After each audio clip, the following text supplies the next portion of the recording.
আসসালামু আলাইকুম। তো আজকে আমার মুরগির বয়স 3 দিন চলতেছে। রাত হলে 4 দিন হবে।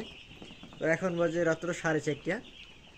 তো আমি যেহেতু খামারে থাকি, তো 24 ঘন্টা আমি এগুলোর খেয়াল রাখি। কারণ এই যে আমি জারের মাধ্যমে এগুলোকে গরম রাখি, জারের মধ্যে কাঠ লার্কি দিয়ে আমি আগুন ধরে রাখি। কারণ যেই পরিমাণে ঠান্ডা, বাইরে শীত পড়তেছে বর্তমানে, এখন সব জায়গায় শীত পড়তেছে, সব এলাকায়। তো লাইট দিয়ে বোরিং করলে আসলে ওরকমভাবে হিট হয় না, মুরগিগুলো গরম হয় না। তো এই জন্য আমরা এই জারের ব্যবহার করি মুরগির বাচ্চাগুলোকে গরম রাখার জন্য। তো যতদিন ধরে আমাদের বোর্ডিং টাইম না যেতেছে, শীতে একটু বোর্ডিং করা লাগে বেশি, তো ততদিন ধরে আমরা সম্পূর্ণ রাত এভাবে জেগে থাকবো। কারণ জেগে থাকার ইচ্ছা করে তো আর জেগে থাকি না, থাকি হলো ওই যে যেহেতু জারের মাধ্যমে আমরা আগুন দিই, তো এই যে এই জায়গায় একটা রিস্ক থেকে যায়।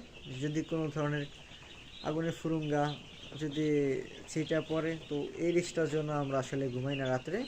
বা কারেন্ট জায়গা, আবার খাবার পানি দিই আমরা প্রতি 6 ঘন্টা পর পর বাচ্চাকালে এগুলাকে। তো এই জন্য আর কি ঘুম হয় না রাত্রে, সারা রাত্রি জায়গা থাকি। তো এই জায়গায় থাকি, কিছুক্ষণ পর পর কাঠ কয়লা দিই জারের মধ্যে। তো শীতের মধ্যে ভাই প্রচণ্ড পরিমাণে কষ্ট হয়। আসলে এই কষ্টের পরও আমরা চাই কি একটু সুখ, যাতে মুরগিগুলো সুস্থভাবে থাকে, খামারি যাতে লাভবান হয়। আসলে ভাই বলার মতো না, এই যে কষ্টের পরে যে মুরগি যখন ভালো হয়, ভালো রেজাল্ট আসে একটা, তখন ভাই কী যে খুশি লাগে, যা বলার মতো না। ঈদের মতো খুশি লাগে প্রত্যেকটা খামারির কাছে, শুধু আমার কাছে না। যখন এত পরিশ্রমের পরে একটা খামারি মুরগিগুলো পালন করার পরে যখন বাজার ভালো পায়, মুরগিগুলোর ওয়েট ভালো আসে, দেখা যেমন 24, 23, 22 ঘরে যদি এরকম আসে, তাহলে দেখা যায় যে খামারি প্রচণ্ড পরিমাণে খুশি হয়, যা বলার মতো না। আসলে ভাই খামার খামার তো সবাই করে, তো কয়জন আর টিকে থাকতে পারে?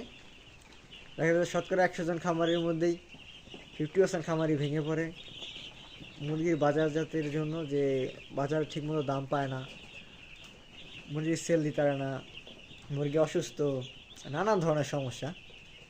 তো ভাই যারাই আমরা মুরগি পালন করি, ভাই আসলে পরিশ্রমের কোনো শেষ নেই। তাও আমরা আলহামদুলিল্লাহ নিজের বাচ্চাদের মতো পালন করি এগুলাকে। বা এগুলো একটা দেখা শান্তি। প্রত্যেকটা খামারির তার নিজস্ব খামারের জিনিস দেখে যে শান্তি পায়। যেমন একটা যে মুরগি পালন করে, সে মুরগি দেখে খুব শান্তি পায় তার খামারের। বা অন্য জায়গায় মুরগি দেখো, সে মাশাআল্লাহ আলহামদুলিল্লাহ বলে, তার কাছে ভালো লাগে মুরগিগুলা। আর যে গরু পালন করে তার কাছে গরু ভালো লাগে, যে মৎস্য চাষ করে তার কাছে মাছ ভালো লাগে। আসলে ভাই যে যেই কাজ করে তার কাছে ওইটা সবচেয়ে বেস্ট লাগে, ভালো লাগে। আসলে ভাই যে বলার মতো না। আমি আপনাদেরকে দেখাই যে বাচ্চাগুলা ফুটফুটে সাদা, কত সুন্দর মাশাআল্লাহ। বাচ্চাগুলা দেখলে যে ভাই কী ভালো লাগে নিজের ভিতরে, যে বলার মতো না।